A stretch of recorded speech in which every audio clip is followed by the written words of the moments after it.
had always prided herself on being clever. When she married Ben, she quickly noticed how close he was to his mother, Barbara, and his younger sister, Brenda. To Amy, their bond felt like an obstacle. She wanted Ben's attention all to herself, and in her mind, that meant weakening the ties that bound him to his family. It began with small comments, so subtle that Ben barely noticed. When Barbara invited them over for dinner, Amy would sigh as though weary, then say, "Of course we'll go. I know how much you love your mum's cooking. I just hope she doesn't start comparing me to her again." Ben would frown, wondering if he had missed something, then brush it off. With Brenda, Amy was sharper. She would point out little flaws in Brenda's choices, her boyfriend, her clothes, even the way she spoke. "You're so protective of her," Amy would murmur to Ben late at night. "But don't you think it's time she grew up? Sometimes I feel like she leans on you too much, and it leaves less space for us." At first, her efforts seemed to work. Ben started declining his family's invitations more often, preferring quiet evenings at home. Barbara noticed the distance, but when she asked, Ben only said he'd been busy. Brenda, meanwhile, bristled at Amy's coolness, but kept her complaints to herself. But Amy miscalculated. Barbara, a woman of patience and keen intuition, had raised her children to trust her, but also to see truth for themselves. One evening she invited Ben over alone, telling him she wanted to show him something from his father's old belongings. When he arrived, she sat him down and said gently, "Ben, I think someone is whispering things in your ear. I know you love Amy, but I also know the bond we've shared for years doesn't just vanish. You've been quieter, distant. I won't accuse anyone, but I ask you to remember what's real." Her words unsettled him. Later, when Brenda confided that Amy often made her feel belittled, the puzzle pieces began to shift in Ben's mind. He started replaying conversations, recalling how Amy's comments always seemed to cast doubt or spark irritation. The truth revealed itself fully one Saturday when Amy, believing she was alone, called a friend. Ben overheard her laughing about how easy it was to turn him against his family if she just chose the right words. That moment shattered something inside him. When confronted, Amy wept and insisted she only wanted more attention, that she had been afraid of being left out. But for Ben, the damage was clear. Love could forgive many flaws, but deliberate deceit aimed at destroying his family's bond cut too deep. It took months of honest conversations, counselling and rebuilding before Ben could look at his mother and sister without guilt. Barbara welcomed him back without resentment, and Brenda, though hurt, slowly softened. As for Amy, she remained in the family, but the trust she had once squandered became something she had to earn piece by piece. No longer was she allowed to control the narrative. Barbara's wisdom, Brenda's courage, and Ben's awakening ensured that the family ties, though tested, grew stronger than Amy had ever imagined. And in that strength, Amy finally realized love gained through honesty endures, but love built on manipulation always crumbles. Barbara, though firm, was a woman of kindness. She had lived long enough to know that people could change if they truly wanted to. So instead of urging Ben to end things immediately, she surprised both her children with her response. "Ben," she said gently, "I know you're hurt. And Brenda, I know you've suffered unfairly. But life is not only about punishment. Sometimes it's about offering a chance for redemption. Amy has done wrong, but perhaps she can still do right. Give her a chance to prove it." Ben looked doubtful, and Brenda's eyes narrowed. Forgiveness did not come easily after betrayal, but Barbara's calm voice carried a weight neither of them could dismiss. Out of respect for their mother, they agreed, Amy would be given one more chance. When Ben told Amy what his mother had said, Amy was stunned. She had expected rage, rejection, maybe even the end of her marriage. Instead, Barbara had chosen forgiveness. For the first time, Amy felt the sting of shame. But old habits are difficult to kill. At first, she tried to mask her greed with false humility, offering Brenda shallow apologies and promising Barbara she would change. Yet Barbara, wise as ever, insisted on actions, not words. "If you wish to stay in this family, Amy," she said, "then you must live as part of it. No more whispers, no more walls. Show us you can stand with us, not against us." The weeks that followed tested Amy's resolve. Brenda remained cautious but did not shut her out completely. Ben kept a close watch, waiting to see if his wife's repentance was sincere. And Barbara, always patient, extended kindness without naivety. For a while Amy struggled, but gradually something shifted. She saw how easily Brenda laughed with Ben, how Barbara cared for them all without expecting anything in return, and she began to wonder if perhaps love, not greed, was the greater strength. One evening, when Brenda needed help with an important task, Amy offered her hand, genuinely, for the first time. Brenda hesitated, but then accepted.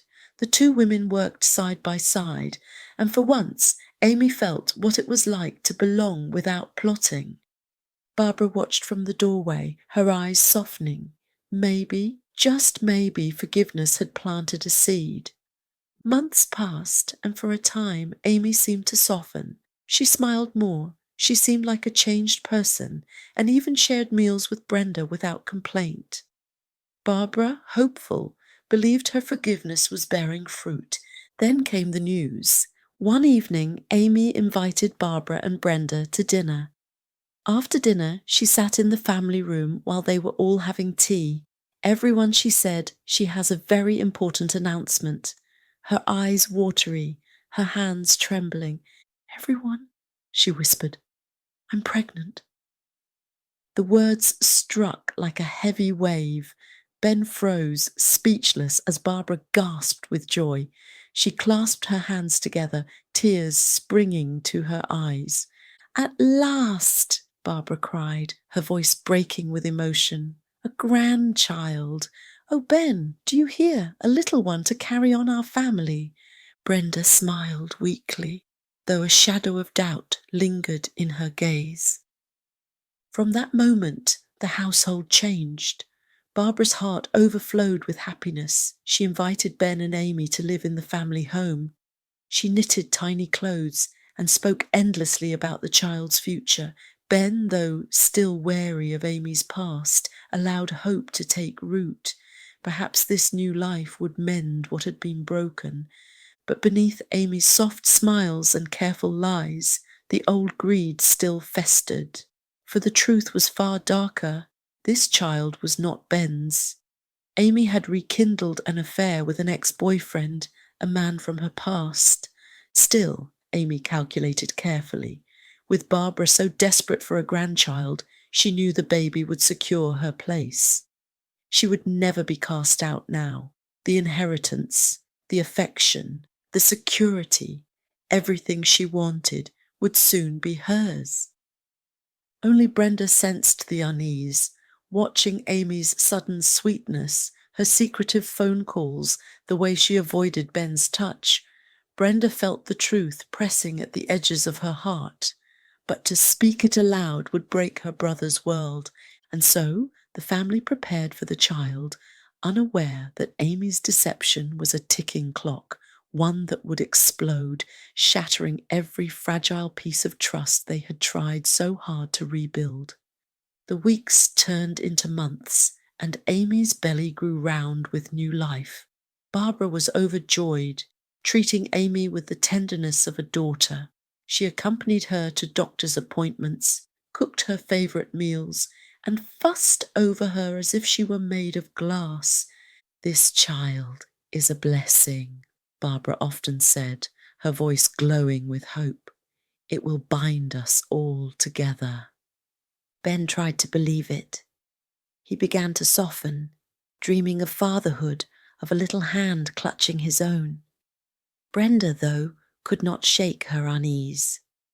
She noticed the way Amy flinched whenever Ben placed his hand on her stomach, how her eyes darted away whenever questions of due dates arose. She noticed the mysterious late-night text messages, the sly smiles when Amy thought no one was watching. One evening, Brenda confronted her brother carefully. "Ben, don't you think something feels off?" she asked. Ben frowned, defensive. "Brenda, not this again. Amy's carrying my child. She is a changed person, our family's future. Let's not ruin it with suspicion. If this continues, I will have to move out." Brenda bit back her words. She did not want her mum to get hurt, but inside, her doubts burned hotter. Meanwhile, Amy's greed worked like clockwork. She basked in Barbara's affection, reveling in the expensive gifts, the plans for inheritance, the promises whispered late at night. In private, she still met with her ex-boyfriend, the true father of her unborn child. As her due date drew closer, the family's excitement swelled.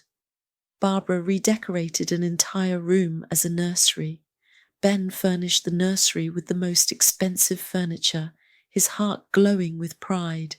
And Brenda, though her heart warned her otherwise, she planned an elaborate baby shower, trying desperately to believe Amy. Yet the cracks widened. One night, Brenda overheard Amy's hushed phone call through the thin walls of the family home. Her voice was low, urgent, but clear enough. "Don't worry. Ben suspects nothing. The baby will be ours, but his family's wealth will secure everything. I will divorce Ben after the child is a year old." Brenda froze, her blood running cold. The truth was no longer a shadow. It was real. But how could she tell her mother? How could she crush Barbara's dreams of a grandchild, the joy that lit her eyes every morning? And how could she risk breaking her brother's heart when he had only just begun to heal? Brenda knew she couldn't stay silent forever.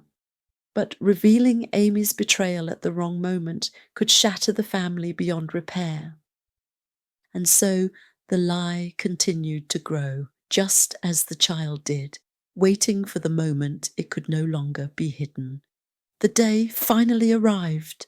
After hours of painful labour, Amy delivered a baby boy. His cries filled the hospital room, and Barbara wept openly, holding her hands to her face. "A grandson," she whispered, trembling. "At last, a gift from heaven." Ben, overwhelmed, held the tiny child in his arms, his eyes brimming with pride. Brenda, though still suspicious, could not help but feel her heart soften at the sight of her nephew. He was small, delicate, but perfect. For 9 days the family lived in a fragile joy. Barbara doted on the newborn, rocking him gently and humming lullabies from her own motherhood. Ben stayed close to Amy, believing their future was finally secure.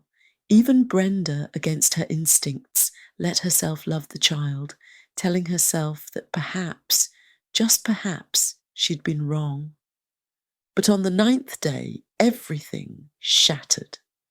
The baby grew weak, his skin pale, his tiny breaths shallow.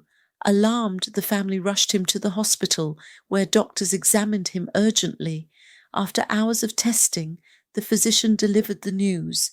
"The child has a rare blood condition. He needs an immediate transfusion."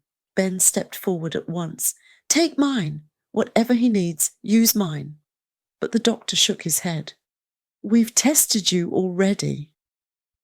Your blood type isn't compatible." Confusion spread across the room. Barbara looked from Ben to the baby, then back to the doctor. "What do you mean?" "He's Ben's son." The doctor's tone softened, but his words carried a weight that struck like thunder. "I'm afraid that isn't possible. Your blood type will not work." Silence fell, Ben's face drained of colour. Barbara's knees buckled and Brenda rushed to steady her. Only Amy sat frozen, her lips pressed tightly together, as if the walls she had so carefully built were crumbling in an instant. The truth, so carefully hidden. The child's survival depended on a donor, and in finding one, the family would also uncover the full measure of Amy's betrayal. The hospital room fell into a heavy silence after the doctor's words. Only the faint beep of the monitors and the baby's fragile breaths broke through the tension. "We need a compatible donor immediately," the doctor said firmly. "Without a transfusion, the child's life is in danger." Barbara, still trembling, spoke first. "Test me. Please test me right away." Brenda followed, her voice urgent. "And me, whatever it takes." Hours dragged like years as they waited for results. When the doctor returned, his expression was grave. "Neither of you is a match." Barbara's hand flew to her chest. But then, who? Who can save him? The urgency of the baby's condition overshadowed the confrontation.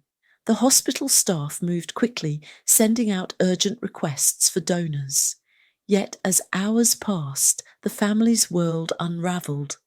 Barbara sat at the child's side, stroking his tiny hand, tears streaming down her cheeks.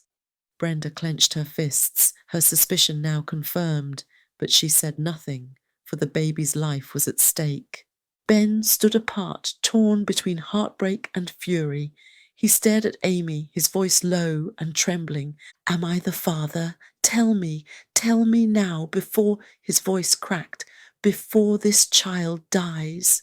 Amy swallowed hard, her face pale, her secret cornered by truth and desperation. She knew that speaking the name of her ex-lover would not only save the child, but also expose her betrayal completely. And in that moment, the weight of her greed pressed harder than ever. Would she save the baby by confessing, or cling to her lies and watch everything, perhaps even the child, slip away? Amy sat frozen in her chair, her hands clutching the blanket across her lap. Ben's question lingered in the room like smoke. "Who is the father?" he repeated, his voice sharper now, edged with rage and desperation. Amy lowered her gaze. "It doesn't matter," she whispered. "What matters is the baby." "It matters to him," Ben snapped, pointing toward the incubator where their son lay, fragile and fading. "It matters to all of us. Without the truth, we can't save him." But Amy stayed silent. Her greed, her fear of losing everything, chained her tongue. To speak the father's name would destroy the image she had clung to, strip her of her place in the family, and expose her fully. So she shook her head, tears streaming down her face, and whispered again, "It doesn't matter." Barbara, heartbroken, pleaded, "Amy, if you ever had a shred of love in you, tell us. Don't let the child die." Still, Amy said nothing. Brenda felt the weight of the moment press down on her chest. She knew Amy would not confess, not out of love, not out of shame, not out of anything. If the truth was to be found, she would have to uncover it herself.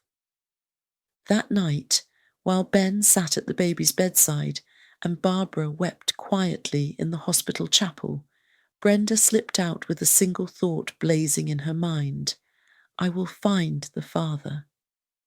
She went back to Amy's phone, which Amy had carelessly left in her hospital bag.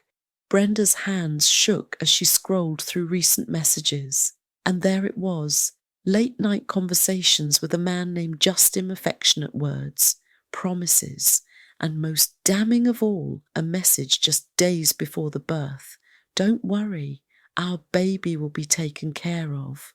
He'll never know the truth." Brenda's breath caught. Her instincts had been right all along. The next morning, she tracked Justin down. He was a smooth-talking man with a careless grin, clearly startled when Brenda appeared at his doorstep. "I don't know who you think you are," he said at first, but when Brenda explained the baby's condition, that without his blood the child might die, the grin slipped from his face. Justin hesitated, torn between denial and responsibility. Finally, with a sigh, he muttered, "If he's mine, then I'll do it. But don't think this makes me a hero." When Brenda returned to the hospital with Justin in tow, Amy's face went white as chalk. The walls she had built around her lies crumbled, and the family's worst fears were confirmed. And as the doctors prepared Justin for the transfusion, the fragile web of deceit Amy had spun began to collapse entirely. Her husband, her mother-in-law, her sister-in-law. Justin agreed to the transfusion, though he grumbled the entire time. Still, when the doctors hooked him up and the baby's tiny body began to stabilize, relief swept over the room. Barbara sobbed openly, clutching Brenda's hand. "My grandson is safe," she whispered. "Thank God, he is safe." But safety was an illusion, because Justin didn't walk away after the transfusion. In fact, once he realized Barbara's joy and saw the family's wealth on display, the gifts, the hospital arrangements, the quiet prestige surrounding them, something greedy stirred in him. The same greed that had once drawn Amy into his orbit. Later that night, while Amy sat in silence, Justin cornered her in the hospital parking lot. "You didn't tell them, did you?" he sneered. "You didn't tell them I'm the father?" Amy's voice shook. "I had no choice. If they knew, I'd lose everything." Justin stepped closer, lowering his voice. "On the contrary, you're about to gain everything." "With me?" She blinked at him. "What are you talking about?" Justin smirked. "That old woman, Barbara. She's desperate for an heir, desperate enough to forgive even you. Now she thinks this kid is her grandson. But the truth? He's mine, which means sooner or later, everything that belongs to him belongs to us." Amy recoiled. "You can't mean—" "Oh, I mean it," Justin interrupted. "You've already lied your way into their hearts. Keep lying, tell them I am your stepbrother. Keep playing the faithful wife. Let them think the child is Ben's, and when the time comes, you and I will make our move." Amy's stomach twisted. She had wanted wealth and security, yes, but Justin's words carried something darker, something dangerous. Over the following days, Justin began to insert himself subtly. He appeared at the hospital under the guise of checking on the baby, lurking in waiting rooms, watching the family closely. Brenda noticed him first, too present, too smug, and when she followed him one evening, she overheard him speaking to Amy again, his voice dripping with menace. "You're in too deep to turn back now. If you breathe a word of this to Ben or Barbara, I'll tell them everything, and then you'll have nothing. But if you play your part, we'll take it all together." Brenda's heart pounded as she realized the truth. Amy's betrayal had opened the door to a man far worse, a man with no ties of love or loyalty. Justin wasn't just a secret father. He was a predator, circling the family's fortune like a wolf. And now Brenda knew it wasn't only the baby's life at stake, it was the future of the entire family. Brenda lay awake that night, staring at the ceiling of her small apartment. Justin's voice echoed in her ears. "We'll take it all together." Her fists clenched under the sheets. She had warned her brother about Amy, tried to protect her mother's heart, and now the family stood on the edge of ruin because of one greedy woman and the dangerous man she'd invited back into their lives. Brenda knew she couldn't go to Ben, not yet. He was fragile, clinging to the hope that the baby was his. If she told him now, it might break him beyond repair. Barbara? The truth would shatter her spirit. So Brenda decided she would handle Justin herself. The next day she shadowed him. Justin was careless, too sure of himself. He lingered outside Barbara's home, watching her through the curtains. He followed Ben to work once, tailing him like a predator. Brenda scribbled down everything: license plate numbers, the bars he drank at, the shady men he exchanged money with in parking lots. But it wasn't enough. She needed proof that could destroy him before he destroyed them. Her chance came one night when Justin called Amy to meet him at a cheap motel on the edge of town. Brenda followed, heart hammering in her chest, recording everything from the shadows. Through the thin walls, she heard his gravelly voice. "You're playing your part well enough. Barbara's eating out of your hand, and Ben's too blind to see. Once the old woman passes, everything will transfer to him, and then to us. Don't even think about backing out, Amy. If you do, I'll make sure you lose the baby too." Amy gasped but said nothing. Brenda's blood ran cold. It was no longer just greed. Justin was threatening violence against Amy, against the baby, against all of them. The next morning, Brenda met with a private investigator she trusted, handing him the recordings and notes. "I don't care what it costs," she said, her voice steady. "I need everything on him, his past, his debts, his crimes, whatever you can dig up." Days later, the report came back. Justin had a history of fraud, assault, and blackmail. Worse, he owed dangerous men a great deal of money. To them, the idea of access to Barbara's wealth through Amy and the child would be the perfect solution. Brenda knew she had to act fast. Justin wasn't just circling them, he was closing in. So she made a plan. She would lure Justin into exposing himself, not just to Amy, but to Ben and Barbara. And when the truth finally came out, there would be no way back into their lives. But as she looked down at the innocent baby in the hospital crib, Brenda felt a chill creep through her veins. Justin wouldn't let go easily, and men like him, men with nothing to lose, were the most dangerous of all. Justin had a predator's instincts. He had survived too long in the shadows to ignore the prickle at the back of his neck, the sense that someone was watching him. At first, he brushed it off. Brenda was too quiet, too prim, hardly the type to meddle in things bigger than her. But the more time passed, the more he noticed small inconsistencies. Once, he caught her outside the hospital parking lot at an odd hour, lingering near his car. Another time, he spotted her at the same cafe where he'd arranged to meet a business contact. She looked startled when their eyes met, fumbling with her bag before retreating quickly. Justin didn't believe in coincidences. One night, he cornered Amy in her hospital room, his voice low but sharp. "Your sister-in-law, Brenda, she's been sniffing around, watching me. What has she said to you?" Amy shook her head nervously. Nothing. She doesn't talk to me." Justin studied her eyes, searching for lies, then leaned closer. "If she's onto us, you'd better pray she doesn't bring Ben into it. Because if she does, this whole little charade crumbles, and you'll be the first one they burn." Amy's face drained of colour. Meanwhile, Brenda was already feeling the shift. She could sense his eyes on her whenever she entered the room, the way his smirk lingered too long, as if mocking her.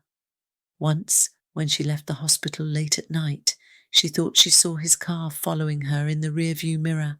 Her heart pounded, but she kept her cool. She couldn't let him know he was right, not yet. Finally, the baby was home from the hospital. Justin was escalating. The next evening, he showed up at Barbara's home under the pretense of delivering flowers for the baby. Barbara, blissfully unaware, welcomed him inside. Brenda, however, stiffened the moment she saw him. He made himself comfortable in the living room, cradling the infant as if he owned him, all the while locking eyes with Brenda across the room. The message was clear. "I know. I see you." That night, after Justin left, her phone buzzed with an unknown number. She answered, breath hitching. Justin's voice slithered through the line. "You've been busy, haven't you, sweetheart?" Following me, watching me. "You think you're clever." Brenda froze. "What do you want?" His chuckle was cold, merciless. "What I've always wanted. The family fortune, the child, Amy by my side. And if you keep meddling, Brenda, maybe I'll want a little something else too." The line went dead. Brenda's hand shook as she lowered the phone. She was no longer just plotting against Justin. She was in his crosshairs now, and men like him never missed.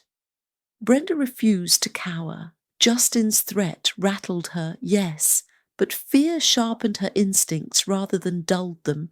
If he wanted a game, she would set the rules. The next morning, she paid a quiet visit to the private investigator again. Sliding the recordings across the desk, she leaned in. "I don't just want evidence anymore.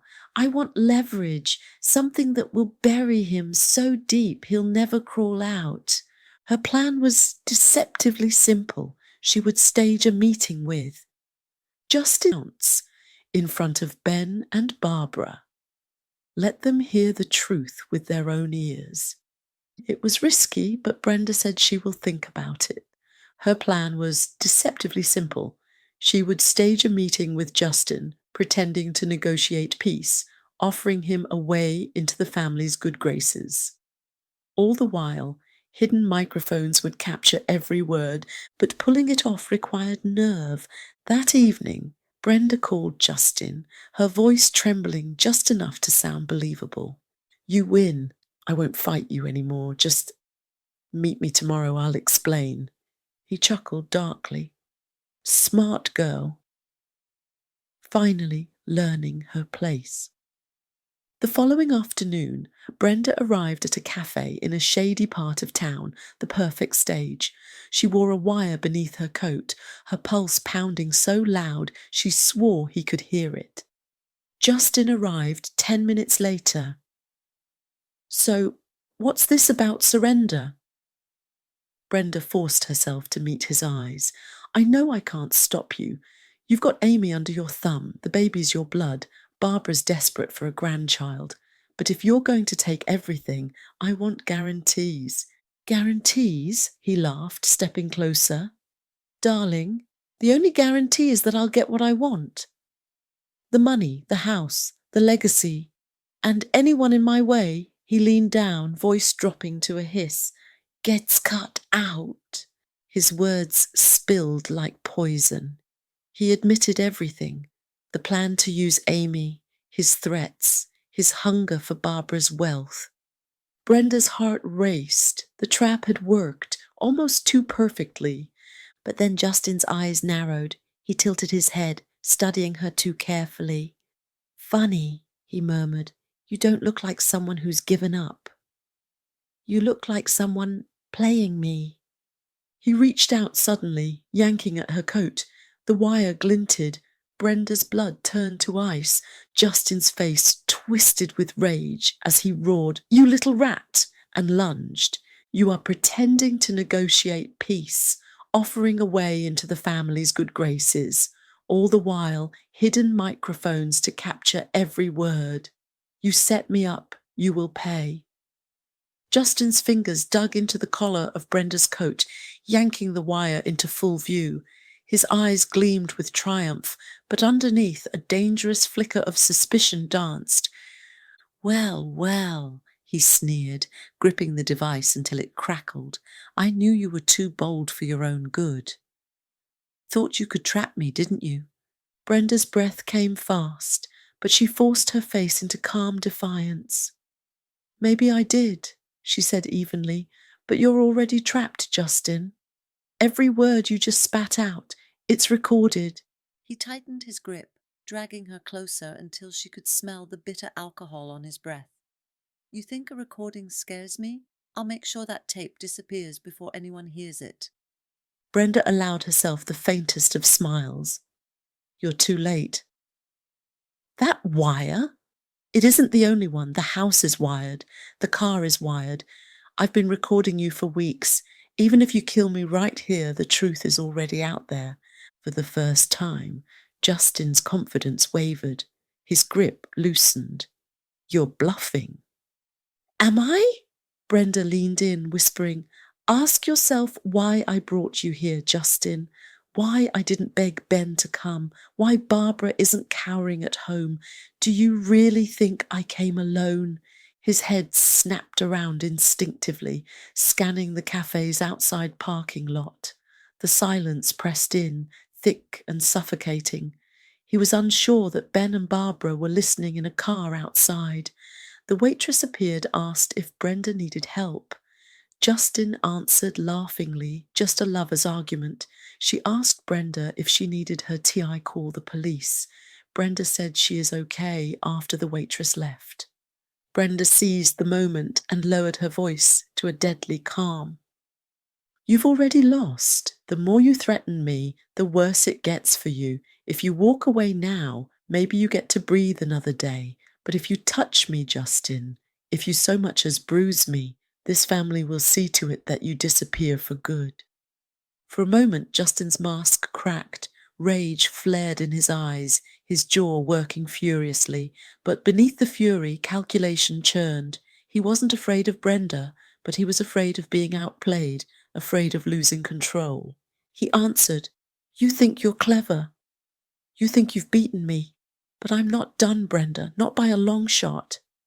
His voice dropped into a low, menacing growl. This isn't over. Not until I take everything that's mine. And with that, he stormed out. Brenda collapsed on the chair, her chest heaving. She had won, for now, but Justin wasn't retreating. He was regrouping. And the next time he came for them, he wouldn't be reckless. He'd be ruthless. Brenda, trembling but unbroken, swore silently to herself, Next time, I'll be ready.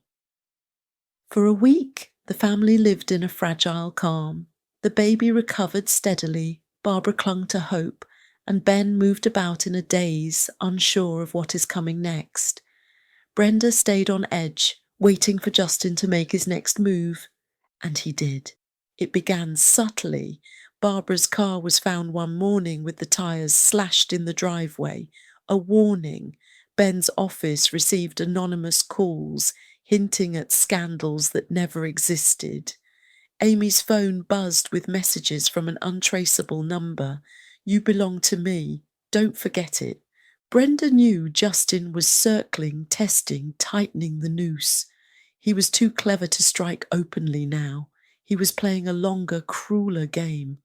Then one evening, Barbara discovered an envelope slipped under her front door. Inside was a single photograph, the baby sleeping peacefully in his crib. The picture had been taken from inside the room. Barbara's knees gave way, and Ben caught her just as she whispered, He was here, in the room with my grandson. Barbara and Ben summoned Amy and demanded to know who Justin really is. Amy broke down and confessed he is not a relative. He is an ex-boyfriend, and he has the same blood type as the baby. Panic gripped the house. Security was tightened, locks changed, but Justin seemed to be everywhere at once. The sense of safety evaporated. Brenda tried to keep control, her mind racing through possibilities. Justin wasn't just tormenting them, he was preparing for something bigger, something final. Her fears were confirmed when she heard a call to Amy late one night. From her room, Brenda pressed her ear against the wall and heard Justin's voice, low and commanding. You're going to help me, Amy. You'll walk that baby out of the house and hand him to me. No one will suspect you if you don't. His tone shifted, dark and venomous. Then Barbara and Brenda will pay for it. Amy sobbed quietly but didn't refuse. Brenda's blood froze. It wasn't just greed anymore. Justin was planning to kidnap the child, to claim ransom. Brenda knew she had only one chance to stop him. She couldn't rely on the police, not with no solid evidence of his threats, as she was eavesdropping. She would have to set her own trap, one final calculated strike to bring Justin down. And as she watched her brother cradle the baby in his arms that night, utterly unaware of the storm about to hit, Brenda made a silent vow. Justin thinks he's the hunter, but this time I'll make him the prey. The night was unnervingly still. Barbara sat in the living room rocking the baby, humming softly, trying to soothe her own nerves more than the child's. Ben had finally fallen into an exhausted sleep upstairs. Amy paced the kitchen, pale and restless, avoiding everyone's eyes. Brenda, however, was ready. Every door was locked, every curtain drawn. The private investigator she'd hired waited in an unmarked car down the street, and 2 police officers were hidden in the shadows of the garden. It had taken every ounce of persuasion as to convince them, as Brenda had no solid proof to show. She had only one chance, and if Justin didn't show, she'd look like the paranoid villain. But she knew he'd come. At 10 p.m, the faint crunch of gravel outside made her heart lurch. Through the sliver of curtain, she saw him, Justin dressed in black, his face obscured by a hood. His movements were practiced, confident, like a man who had broken into more than one home before. Barbara whispered, "Oh Lord," clutching the baby tighter.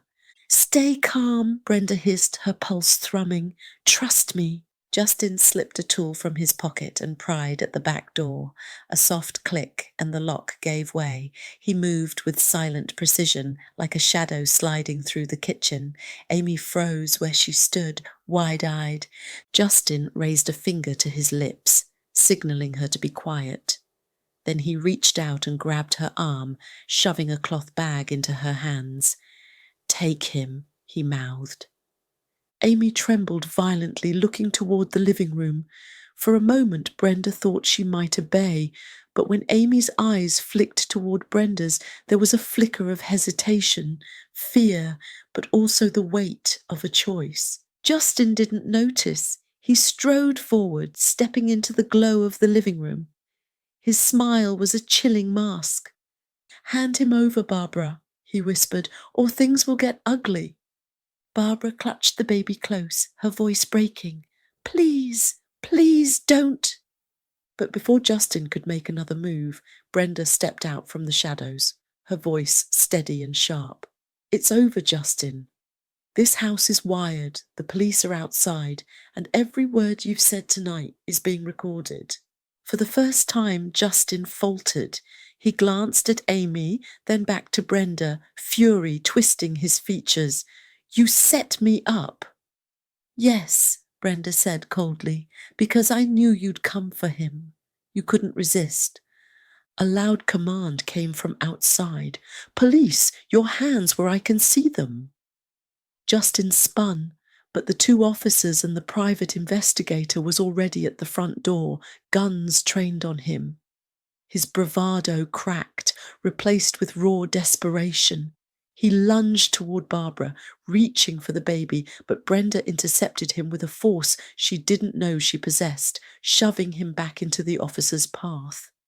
They wrestled him to the ground, his curses echoing through the room as the cuffs clicked shut. Barbara wept openly, clutching the child to her chest. Ben, jolted awake, rushed downstairs, his face crumpling as he realized what had nearly happened. Brenda stood trembling, every nerve on fire, but victorious. "It's done," she whispered. "He'll never hurt us again." As Justin was dragged out into the night, his eyes locked on hers one last time. There was no victory in them, only a promise, a dark, silent vow that chilled her to the bone. Because men like Justin didn't break easily, and Brenda knew this might not be the end. Weeks passed. The house was quieter now, but not peaceful. The echo of Justin's intrusion lingered like a bad smell, and no one could truly rest. One quiet Saturday afternoon, Barbara clung to the baby as though her arms alone kept him safe. Ben sat in the opposite chair, admiring his mum's love for the baby, but his face shadowed in a way Brenda had never seen before. Amy stood apart, her head lowered, gnawing at her lip, as if weighed down by a truth she could no longer contain. Finally, Brenda broke the silence. "Ben," she said softly, "there's something you need to hear. Something I've known, but it wasn't my place to say until now." Ben looked up sharply. "What do you mean?" Amy immediately realized that Brenda was about to reveal her secret, began to sob, her shoulders shaking. Barbara turned to her, bewildered. "Amy?" "What is it, child?" With a trembling voice, Amy confessed, "The baby, he's not Ben's. He's Justin's." The words dropped like a thunderbolt. Barbara's lips parted, her grip tightening around the infant. Ben's face drained of colour, his hands curling into fists. For a moment no one moved, no one breathed. Brenda felt her chest tighten. She wanted to comfort her brother, but this was his wound to bear. Ben finally spoke, his voice raw. "All this time, I defended you. I believed in you." His gaze burned into Amy. "And you were lying. You were carrying his child." Amy crumpled to the floor, sobbing. "I didn't know how to tell you. I thought if I lied, if I stayed, it would still work. I wanted everything, your love, Barbara's acceptance, the security." She shook her head violently. "But Justin would never let me go. He wouldn't let me." Barbara's tears fell freely as she rocked the baby, torn between revulsion and love. This child, innocent. He didn't ask for this. Ben rose to his feet, his voice breaking. I can't even look at you, Amy." He turned to Brenda, his voice hoarse. "You tried to warn me, and I didn't listen." Brenda placed a hand on his arm. "Now you know the truth, and now we protect ourselves from both of them." But Justin wasn't finished with them. Days later, the phone in Barbara's home rang.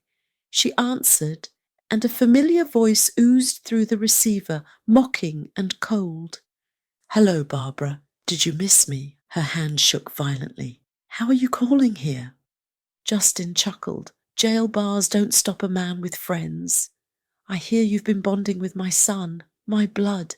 Enjoy it while you can, because whether I'm behind bars or not, that boy belongs to me." Barbara nearly dropped the phone, her body trembling. Brenda snatched the receiver, her tone sharp as a whip. "You'll never touch him again, Justin. Never." Justin laughed, a deep, cruel sound that rattled through the line. "Oh, Brenda! You may have won a battle, but wars are long, and I've got nothing but time." The line went dead. Brenda stood frozen, the weight of his words pressing on her. She knew Justin still had claws in their lives, reaching from the darkness. And as Barbara cradled the child, Ben buried his face in his hands, and Amy wept quietly in the corner.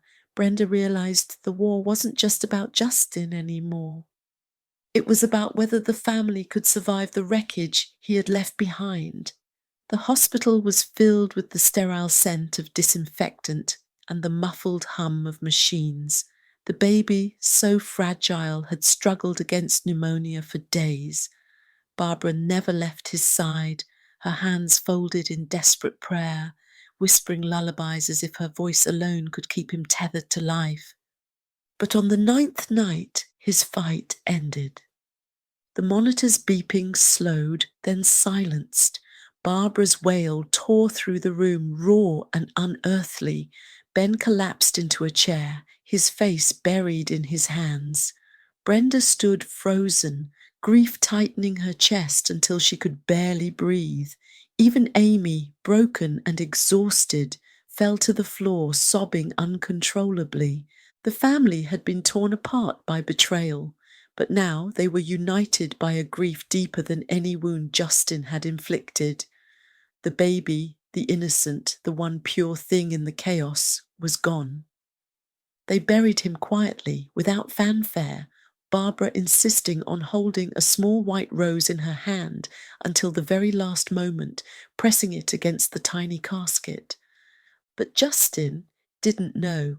From his prison cell, he still believed the child lived. He still believed he held power. Days after the burial, Barbara received a letter written in Justin's sharp, arrogant hand. Barbara, you and I both know that boy is the only true heir in your family. You want to keep him. You want him safe, raised in your precious house, instead of ending up in the system or worse, in my custody. Then it's simple. Pay me $1 million and I'll sign over every right I have. Otherwise, I'll fight you from here until my dying breath and you'll lose him. Barbara's hands trembled as she read. Her tears fell onto the paper, smudging the ink. Brenda snatched the letter from her, fury sparking in her eyes. He doesn't even know. Ben's voice cracked, bitter with grief. He's trying to sell his own child. From behind bars, Barbara clutched her chest, gasping. My grandson is gone, and he still claws at us, still taunts us. Brenda's jaw tightened. Then maybe it's time he learns the truth. But Barbara shook her head quickly. No, don't tell him. Let him rot in his ignorance. Let him think he has power while he wastes away behind bars. Brenda hesitated, then nodded slowly, but in her gut she felt uneasy. Justin thrived on control. If he discovered the truth some other way, that the child he was using as leverage was already gone, his rage could become even more dangerous. And somewhere, even locked away, Justin had allies, men who owed him favours, men who could still carry out his will. After the baby's passing, the house was steeped in silence. Grief clung to every corner, yet life had to press forward. For Barbara, it was prayer and tending her garden. For Brenda, it was watchfulness, her eyes sharp for any whisper of Justin's shadow. For Ben, it was escape. The divorce papers were signed quickly without ceremony. Amy didn't fight. She looked hollow, as though the betrayal and the child's death had drained her of everything. When Ben walked out of the courthouse, his expression was stone, his silence heavy. He never looked back. 2 weeks later, he boarded a plane to Europe, a 6-week sabbatical, he called it. To clear my head, he told Brenda and Barbara, though they both knew it was more than that. It was an attempt to find pieces of himself that Amy and Justin hadn't destroyed. Barbara wept quietly when she hugged him goodbye at the airport. Brenda held him tighter, whispering, "Find peace, Ben. Just come back whole." Back home, they tried to stitch together some semblance of normal life. Barbara threw herself into church activities, hosting teas and charity drives.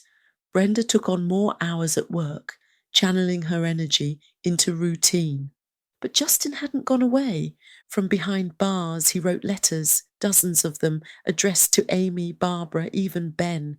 They were filled with threats, veiled promises, manipulations. He demanded updates on his son, demanded photographs, demanded money. He ranted about custody battles and inheritance, blissfully unaware that the baby he sought to weaponize was already buried. Barbara burned the letters in the fireplace, one by one, but not before taking electronic copies, refusing to let his poison stain her home. Brenda, however, kept a careful record of each one, adding them to the thick file she was building against him. Justin grew bolder in his ignorance. He bragged to fellow inmates about the $1 million bargaining chip he had waiting outside. He whispered about the fortune that would one day be his. And slowly, whispers spread, reaching the ears of men who were more dangerous than Justin himself. One night, while Brenda sat in her kitchen scrolling through the pile of evidence on her laptop, her phone buzzed with an unknown number. She hesitated, then answered. A gravelly voice rasped, This is about Justin. He's been talking inside. He owes a lot of people, and now they're looking at your family. You should be careful." Brenda's blood ran cold. Justin wasn't just a threat anymore. His delusions were about to drag predators straight to their doorstep, and he still didn't even know the baby was gone. Brenda's hands trembled as she set the phone down, replaying the warning over and over in her mind. She knew Justin's reach was dangerous, but this new voice, someone else tracking him, terrified her. She needed help. There was only one person she could trust completely, her longtime friend, Inspector Angela Reynolds. Brenda picked up her phone and dialed the number, her heart hammering in her chest. "Angela," Brenda said, her voice taut with urgency, "I need your advice. It's Justin." There was a pause on the other end, then a calm, measured tone. "Justin, the guy you've been telling me about for months, what happened?" Brenda exhaled shakily. He's in prison, but someone just called me. They know about him. They said people are looking at my family, and I think Justin is somehow orchestrating something from the inside." Angela's voice sharpened. "Okay, first, breathe. I need everything, every letter, every call, every threat he's made. Document it. Then we plan your next steps. Do not confront anyone alone. Do not give him any indication that you're aware of this new threat." Brenda agreed to follow Angela's advice. "I've got all the letters, every call log. I can bring them to you." "Good," Angela said.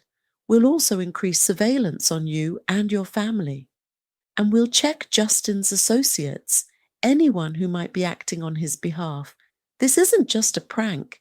These are calculated moves from a man who's desperate and dangerous. We'll treat it seriously." Brenda felt a flicker of relief. "Thank you, Angela. I just don't know how much longer I can keep this together." Angela's voice softened. "You're stronger than you think. We'll get ahead of this, Brenda. You're not alone, but you have to follow my instructions exactly." As Brenda hung up, she scrolled through the letters from Justin and the files she'd been building for weeks. Her heart still raced, but now she felt a plan forming. Justin might be dangerous, and he might think he could manipulate from behind bars. But Brenda had allies now, a strategy, and a determination that no prison wall could contain. And as night fell over the house, she swore silently to herself, "If Justin comes for my family, he'll find that I'm ready." Brenda's hands shook slightly as she dialed Angela's number again. The plan had been set, rehearsed down to the smallest detail. The next time the mysterious caller reached out, Brenda would arrange a meeting and they would catch him red-handed.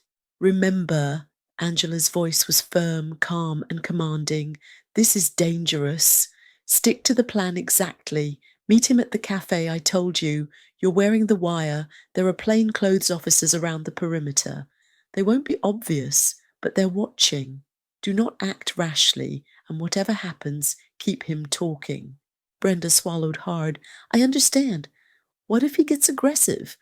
"Threats and blackmail are crimes," Angela reminded her. "He'll incriminate himself just by opening his mouth. Don't be afraid, just stay safe and follow my lead. You're the bait, but we've got the net." The next day, the phone rang. Brenda answered, her heart hammering. The voice on the other end was low, gravelly, just like before. "You know what I want," the caller hissed. "I need to see something soon." Brenda agreed, her tone careful. "Of course. Let's meet tomorrow. Cafe at Queen and Jarvis Street, 2 p.m. There was a pause. "Fine, but I don't like waiting." Brenda hung up, her stomach twisting with nerves. She looked at the small recording device strapped discreetly under her jacket. It would capture everything. The officers outside would be invisible to him, but ready to act. The next afternoon, she arrived early, choosing a table near the centre of the cafe, pretending to sip her coffee while her eyes scanned the room. She saw him enter, slinking in with the arrogance of a man who thought he was in control. He sat across from her without a greeting, his eyes cold and calculating. Brenda forced a calm smile. He leaned forward, his voice dropping to a menacing whisper. I hear you've been talking to friends. You think you can outsmart me. Brenda shifted slightly, careful not to draw attention to the wire. I just want answers. Who are you really working for? What do you want from my family? The man smirked, leaning back. I think you know, and soon you'll all pay. Brenda remained calm, letting him talk. Every threat, every word of blackmail, every hint of his plans was being captured, not just on the wire, but by the officers discreetly positioned around the cafe. As he continued, growing more emboldened and reckless, Angela's voice came quietly in Brenda's earpiece. He's incriminating himself. Let him go further. Wait for my signal. Brenda's chest pounded, but she followed every instruction. She sipped her coffee, nodded occasionally, letting him believe he had the upper hand. Finally, Angela whispered, Now, Brenda. Instantly, officers moved in, surrounding him discreetly from all sides. The man's eyes widened, realization dawning too late. He reached for Brenda, but several strong hands restrained him. You're under arrest for threats, intimidation, and blackmail, one officer said firmly. Brenda exhaled, relief flooding her. She had played the bait perfectly, and justice would finally take its course. Angela appeared moments later, a proud smile on her face. You did exactly what I asked. He won't be harming your family or anyone else again. He promised to cooperate with us. He will be giving us evidence against Justin and the entire underground gang. Brenda let herself relax for the first time in weeks. The trap had worked, Justin's network had been exposed, and finally, they had a measure of safety. And for once, the house felt quiet. But this time, it was the kind of quiet that promised survival and hope. 6 weeks later, Ben returned home from Europe. His eyes held a quiet light, and his posture carried a sense of calm he hadn't felt in months. The grief and chaos that had consumed him was still there, but he had learned to carry them differently, more like memories to honour, not weights to crush him.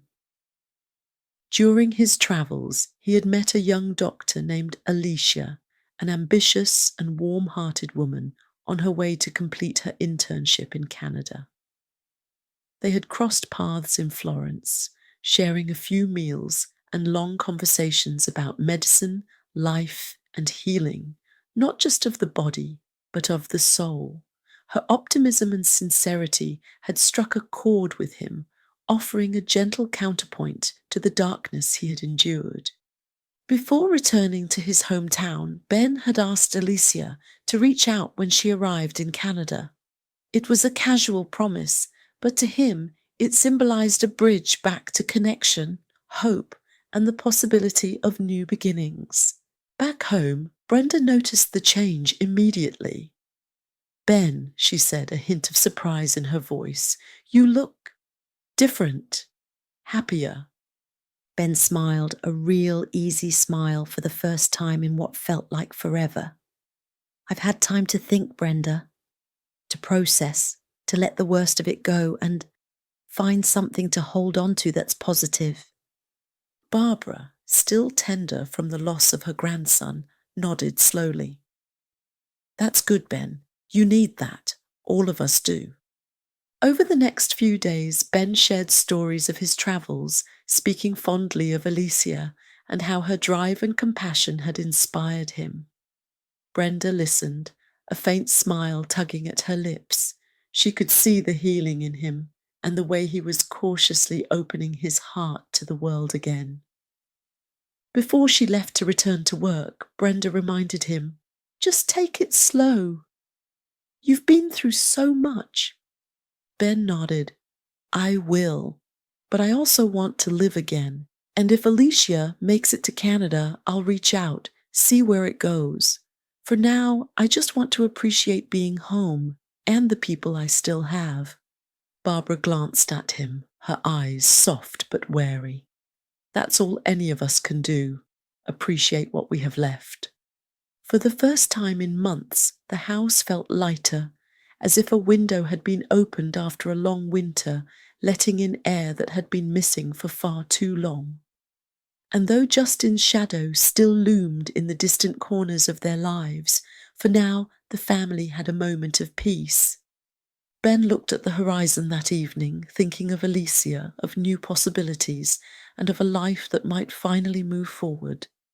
Months passed, and the crisp Canadian air welcomed Alicia as she arrived to begin her internship. She carried with her the same warmth and optimism Ben had first noticed in Italy. When she finally contacted him, as they had promised, their reunion was effortless, filled with laughter and easy conversation. From the start, Alicia was a breath of fresh air, the exact opposite of Amy. Where Amy had brought deceit and tension, Alicia brought light, kindness, and honesty. She had a way of listening that made Ben feel heard for the first time in years, and her gentle humour helped him forget the shadows that had haunted him for so long. They spent weeks getting to know each other in this new environment, slowly but steadily weaving a connection built on trust and mutual respect. Ben found himself opening up about his grief, his losses, and even the long-lasting trauma Justin had inflicted on his family. Alicia never flinched. She simply held space for him, letting him heal at his own pace. A year later, their love had blossomed into something strong and enduring. Surrounded by friends and family, they were married in a small, joyous ceremony. The house, once heavy with sorrow, now echoed with laughter, warmth, and the promise of a brighter future. 3 years into their marriage, the joy in their lives multiplied. Alicia gave birth to twins, a boy and a girl, who they named Ethan and Emma. The arrival of the twins brought a kind of happiness and renewal that Ben had never dared to imagine. Barbara and Brenda often found themselves smiling at the chaos and delight the children brought, marvelling at how life had found a way to bloom after so much darkness. Ben, holding Ethan in one arm and watching Emma reach for his hand, felt a quiet, profound gratitude. His past heartbreak, the betrayal, and the shadow of Justin seemed like distant storms compared to the sunshine in his home now. Alicia leaned against him, her voice soft. "You deserve this, Ben. You've carried so much. Now it's time to live fully, with love, with joy." And for the first time in years, Ben allowed himself to believe it. The house was no longer a place of fear or mourning. It was a home of laughter, love, and hope. The scars of the past remained, but they were no longer the centre of his life. With Alicia by his side and Ethan and Emma filling their days with light and life, Ben knew he had finally reclaimed a future worth fighting for. In the end, life went on. The house was alive again with joy, the laughter of children, and the gentle warmth of healing hearts. The family had survived the storm, and finally they could breathe. While Justin's schemes are contained and powerless, the saga closes on hope, resilience, and love prevailing over darkness. Now that you have listened to this saga, tell me what your thoughts are. All suggestions are welcome. If you like the story, give me a like and subscribe. If you would like more contents like this, let me know.